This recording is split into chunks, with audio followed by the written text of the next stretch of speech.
же bir komitetin nemesine, adresine bir kızmattan geet, je parlamentten geet de bir söz aytkan jok elem. Hazır sizge bir köngülüskө salıp koyunçu dep atam da. Özüңөрдө мындай баарын кетирүүчү элестетип албасаңар,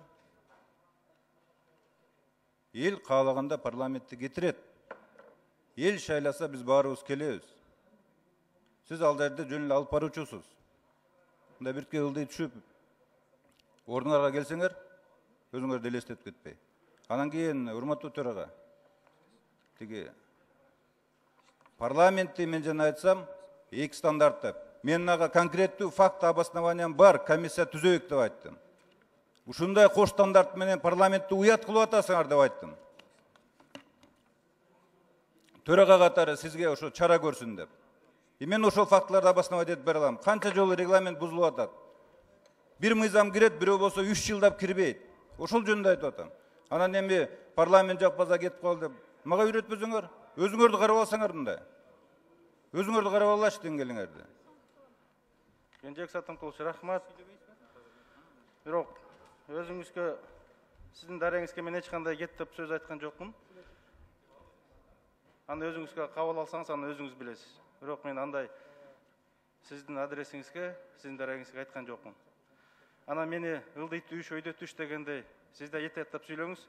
Сиз канча бир нече ирет ушу микрофонго чыгып, менин адресиме, жеке менин адресиме сөз айткан сизге болот экен да. Ана мен айтып калсам, болбой калат экен. Анда сиз да бир аз этеттеп сүйлөңүз.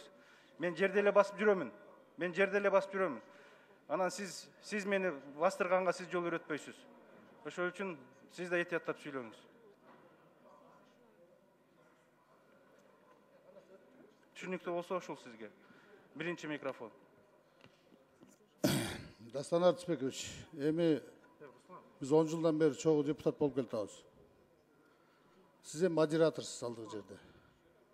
Сизди сыйлап,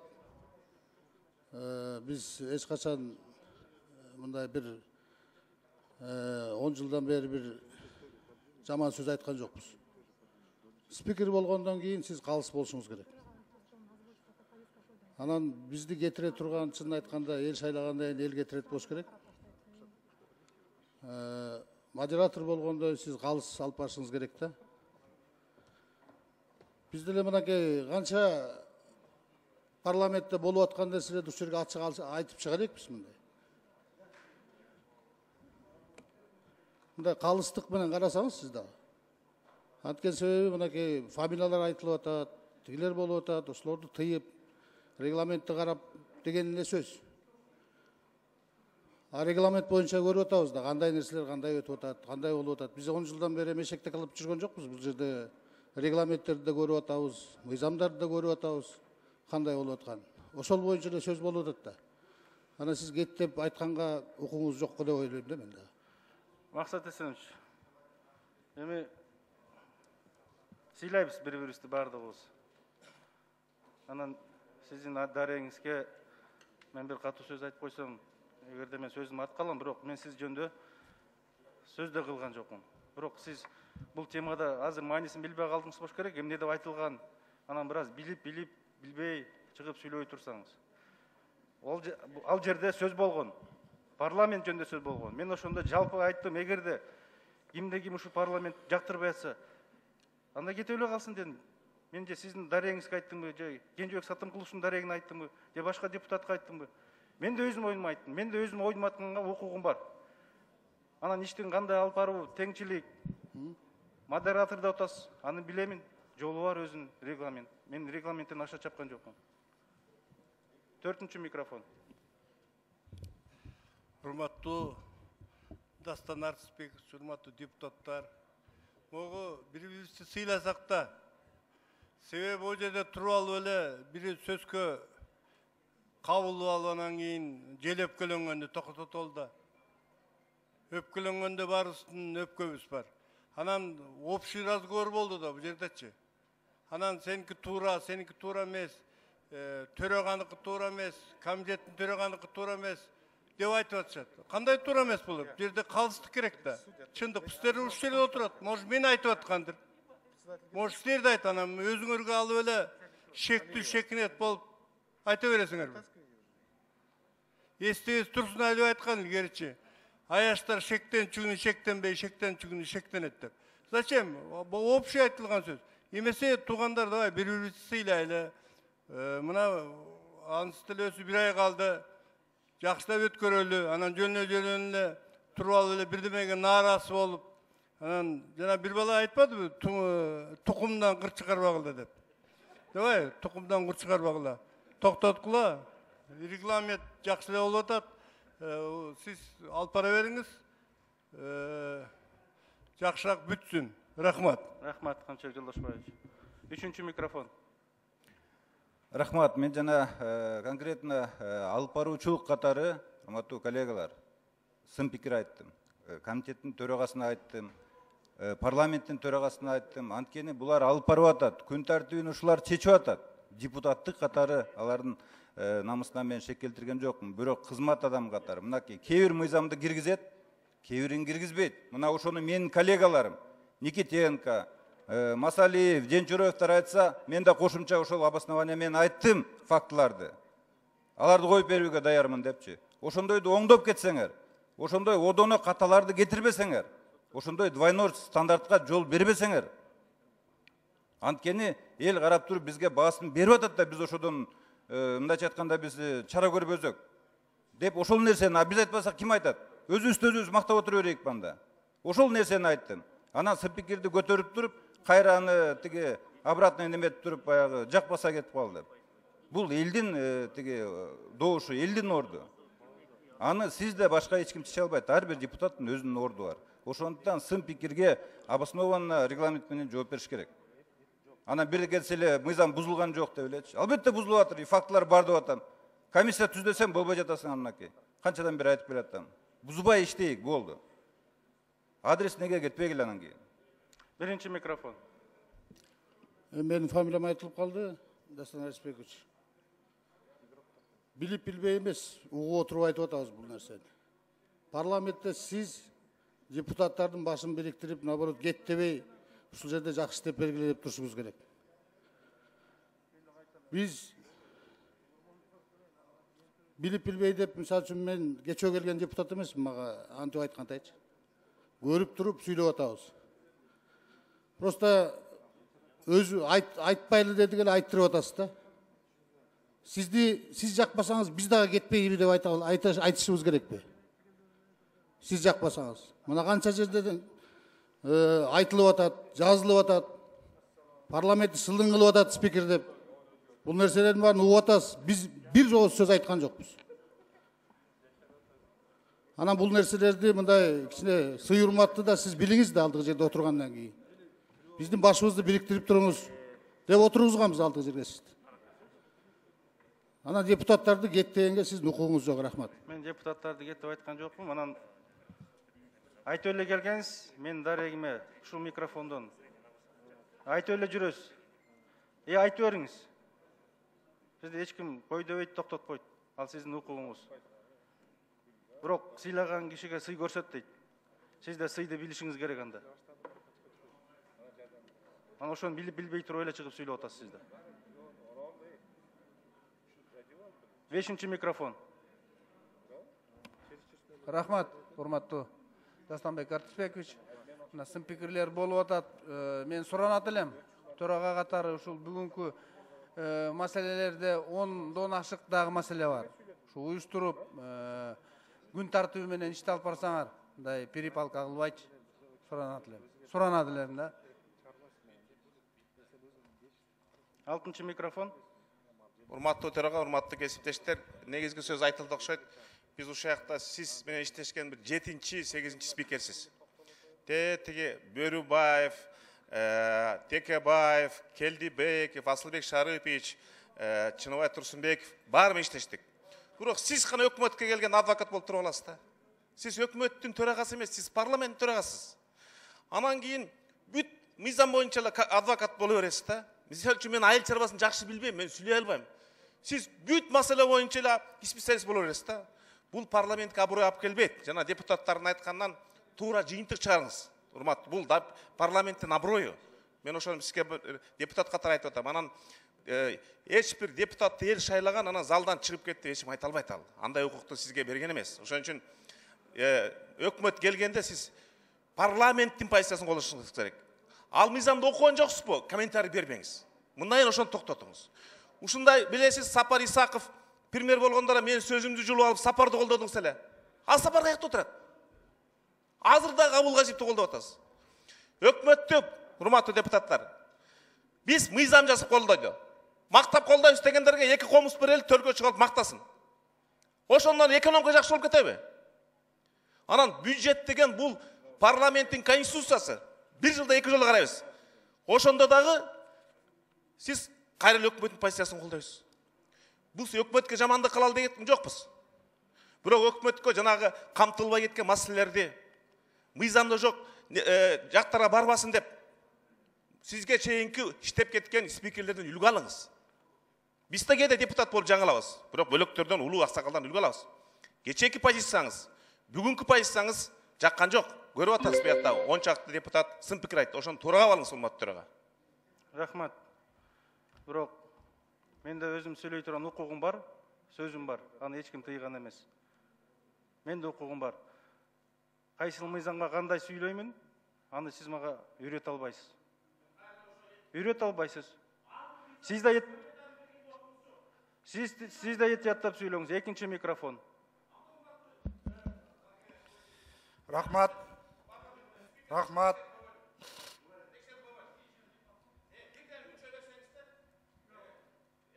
Экинчи микрофон сизде. Каныбек Капашевич, кечиресиз.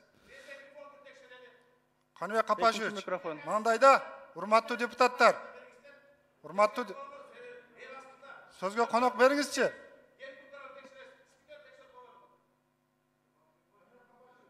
Экинчи микрофон бергиле. Каныбек Капашевич, урматтуу депутаттар. Бардыңыздарды мен мындай сабырдуулукка чакырат элем. Мына Орозонун ыйык күнүндө бири-бирибиздин көөнүбүздү оорутпасак, бир көөнүбүзгө бата турган сөздөрдү сүйлөбөсөк, бул күндөр дагы өтөт. Кудай буйруса, мына эртең орозо чыкса, анан сүйлөй турган сөздөрүңүздөрдү сүйлөп аласыздар. Анан мына жерде деңгээл боюнча, дагы өзүнүн даражасы боюнча сөздөр айтылып кетти. Деңгээл боюнча ар ким өзүнө баа бере албайт. Деңгээл боюнча абайлап сүйлөңүздөр. Деңгээлди бир гана Кудай берет. Кимге кандай деңгээл беришти? Ошондуктан мен сиздерге бардыңыздарга сабырдуулукка чакырып, ороз айында бир сабырдуу болуңуздар. Бири-бирибизди көңүлүбүздү оорутпайлы.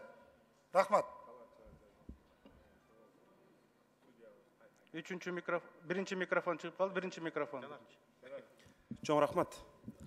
Урматтуу Даслан Рыспекович, сиз азыр жанагы сөзүңүз үчүн жалпы кесиптештерден атын атабасаңыз дагы кечирим сурап коюшуңуз керек. Бул жерде эч ким кармаган жок деп сиз айтпадыңызбы? Бул деген сөздүн мааниси, лингвисттерге дагы текшерсек болот, бул жерде каалабасаң кетип кал деген эле сөздү айттыңыз. Ошондуктан анан азыр Каныбек Капашев туура айтат. Сиз ушу мен көргөндөн бери бир дагы ушу парламентке депутатка болушканыңызды укпадым. Качан көрсөң ушу өкмөттүн адвокаты болгонсуз. Өкмөттү мактайсыз, мындай одагы үртөккөн деңгээлге жетип калдык. Качан сиз парламенттин кызыкчылыгын коргойсуз? Депутаттарды өкмөт бизди кагып силксе, күч органдары бул жерге кагып силксе дагы сиз унчукпайсыз. Сиз депутаттарды деле коргошуңуз керек. Экинчиден мына комиссия түзүү боюнча дагы маселе көтөрүлүп калды. Сизге дагы бир канча суроолор бар. Мына буга чейинки жанагы катасы толтура кат жазып өкмөткө бүтүндөй парламентаризмди уят кылган кишилерди аппараттын башчысы кылып койдуңуз. Ошолорго азыр жооп берип коюңуз. Андан кийин ошол жерде текшеришибиз керек. Төрага тарабынан, төрагандын фонду тарабынан бөлүнгөн акчаларды, ошондой эле акыркы мына 1 жыл 2 жылдын ичинде жанагы төраганын фондунан бөлүнгөн акчага жасалган сааттар, грамоталар кимдерге берилип атат? Эмгеге сиңгенби, сиңген эмеспи? Ошонун баарын текшерип чыгып туруп, биз ГТРдин алдында жок дегенде мындай саясий баабызды берип коюп кетишибиз керек. Мен ошону сунуштайм. Түзөлүү. Азыр бул жерге мындай башкалардын кошоматчыларын чыгып укканын биз каалабайбыз. Адилеттүү мындай комиссия иштесин дагы ошону карап, жыйынтык чыгарып коелу. Биз дагы жүзү жарык кетели. Үчүнчү микрофон. Рахмат. Эми урматтуу депутаттар, бул иш процессине ар кандай маселе болот. Биздин ошол мыйзамга демилгечи болуп, докладчик болуп чыккандан улам мен ортоңку трибунадан туруп байкап турдум. Чынында түшүнбөчтүк болду да. Чынында эле мүмкүнчүлүк бар. Сунуш берүүгө мыйзамга болот. Кошкула алып келгиле, кошкула чогуу карайлы. Добуш берүү менен чечелсек, жок чыгып алып туруп бул жактан бапылдап, тияктан басмырлап сүйлөбөдүңөрбү? Эми билип турасыңар, болот, айтып атасыз, алып келгиле, карайлы чогуу деп. Эми ашыкча саясатташтырылганын кереги жок да бул жерде. Мындан сырткары төрага жалгыз, биз калган 119 депутат ушул жерде отурабыз. Биз өзүбүз да кээде бузуп, процедураны чыгып атпайбызбы?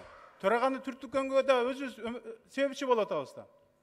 Ошондуктан биз өзүбүздөн баштасак, урматтуу депутаттар, биринчи биз регламентти өзүбүздүн мыйзамдуу тартипти сактайлы. Анан кийин албетте парламенттин аброюна шек келет да. Парламенттин кадыр баркын өзүбүз чүрүп атабыз. Качан карасаң парламент өлдүк, парламент болбой калдык, парламент ушул даражага жетип калдык деп. Анан айтат да, бирөө айтыш керек да анан кийин болуп аткан ишти. Анда бардык чыгып кошокчу бололу. Акыры ким парламенттин аброюн тура коргоого төрага милдеттүү. Бирок ошондой эле болгон иштерди айтууга милдеттүү да. Анан эми ошол нерседен терикпестен, ушул мыйзамга терикпестен, жакшынакай бирдиктүү жакшы мыйзам сунушталып аткандан барыбыз бир добуштан колдоп койсок болмок. Учурунда Атамбаев заманында 9%ды көтөргөндө ушул жерден бүгүнкү эң кыйкырып аткандардан биринчилерден болуп чыгып туруп 9%ды деп туруп сунуштаган. Бүгүн макул 7%га десек, туруп алып туруп 5% деп туруп ага дагы нааразы болуп атат. Жанакы ынсапсызга кашык берсең 5 уртайт болуп атат бул жагычы. Өзүбүздөн карайлы, урматтуу депутаттар. 6-чы микрофон. Төрага эки маалымат берип койсоңуз, жогорку кеңештин аппаратында штаттан тышкаркы биз бекиткенден бөлөк, сиз контракт менен канча адамды иштетесиз, алар кимдер, кайсы негизде тандадыңыз, баарыбызга таркатып берсеңиз.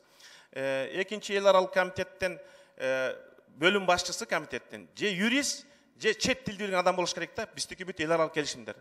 Сиз комитет менен макулдашпай туруп бир жигит тап келдиңиз, анын мурунку кылмыш иштери бар экен, бүт эл шылдыңдап атат. Биз комитеттин 14 мүчөсү кол коюп бердик. Жок, парламентте иштеген, чет элдик 4 тилди билген, законду билген бала бар экен. Ошону өстөрөлү десек, биз менен макулдашпай койдуңуз. Ал бөлүм башчысы бизге кирбейт. Биз менен эсептешпейт.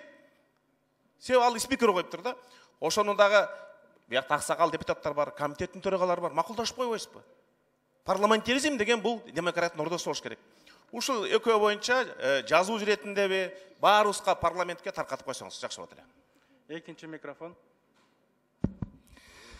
Урматтуу депутаттар, эми ушул улуу орозо айында кайымга шайчкан токтотпойлу. Бул Кудайга деле жакпайт. Каникулга кетерибизге 2 ай калганда биз моунтуп кеткенибиз уят. Коомчулукка да уят, өзүбүзгө да уят. Анда биз чукушмайды баштасак толуп атат. Ар кайсын айтабыз, секретариат эмне отурат, алар эмне кылды. Анда келгиле, анда башында айтпайлы, башталган, эми кетип атканда, жыл аяктап атканда биз ушинткенибиз бул коомчулукка деле туура эмес. Андан көрө жакшы мыйзамдарды кабыл алалы. Мына коомчулукта 7% деп коомчулук талап кылып атабы, аны добуш менен чечели дедик. Ошол убагында может 9% керек болгондур. Анда да добуш менен чечилген, азыр да добуш менен чечелик дедик. Анан эми жаңылбас жак, мүдүрүлгөн туяк болбойт да, урматтуу депутаттар. Ар кимибиз жаңылабыз. Мен да жаңылам кээ кезде. Анан ар бир жаңылышты кармап алып, бурчка такап, кыскандан алыс бололу. Ошон үчүн улуу орозо айында айтып коеюн, биз ыймандуу, жакшы таркасак, келечекте жакшы болот. Ошого умтулалы. Чоң рахмат. Рахмат. 6-чы микрофон. Рахмат төрага. Урматтуу депутаттар, негизи бүгүн мындай жок жерден мындай көп маселе көтөрүлүп атат да. Бул жерден ошо эле грамота боюнча, саат боюнча деп атат. Ар бир комитет, ошо жерде депутаттар өздөрүңүздөр сунуш бергенсиздер. Ошо жерде баардыгын өзүңүздөр колдоп атасыздар. Бул жердеги алып чыккан маселени добушка койдурганы ар бир депутаттын укугу болуп атат. Ошонун баардыгын койдуруп берип атат. Именно жерде ызуучу кылып атасыңар да. Анан бул жерден сөздөн адашып калса, же болбосо башка болсо ошону сурапчы. Анан бул жерде эч бир идеальный эч кимдер жок. Баарыбыз бири-бирибизди билебиз. камерага карап туруп жакшы сүйлөсөңөр, кылган ишиңер вообще мындай кудай көргүс нерселерди кыласыңар. Не жерде 200 адамдар турасыңар. Семизиңер бар, кыйшыгыңар бар. Буларга эчкимиз эчтеке дей элекпиз, урматтуу депутаттар. Ошондуктан бир кичине өзүңөрдү кармасаңар, кармап жакшы мындай болуп. Же бирөөңөрдү семиз, бирөөңөрдү кыйшыксыңар деп атабызбы? Ошондуктан өзүңөрдүн сыйыңарды билгиле, жакшынакай болгула. Рахмат, урматтуу депутаттар. Бардык нерсе айтылды болуш керек. Анда күн тартибин кароого өтөлү. Эгерде берилген суроо протоколдук кат жүзүндө турса, баарына жооп болот. Бардыгы. Күн тартипке өтөлүнчү ма? Күн тартибин кароого өтөбүз. Күн тартибин кароого өтөбүз. Иштейбиз. Болду. Жайлады. Катырдыңар да кой. Канат Керезбековичтин микрофону. Рахмат, урматтуу Дастанбек Арсбекович, урматтуу кесиптештер. Биринчи маселе боюнча кесиптешибиз Айдарбекова Чынар Аскарбековна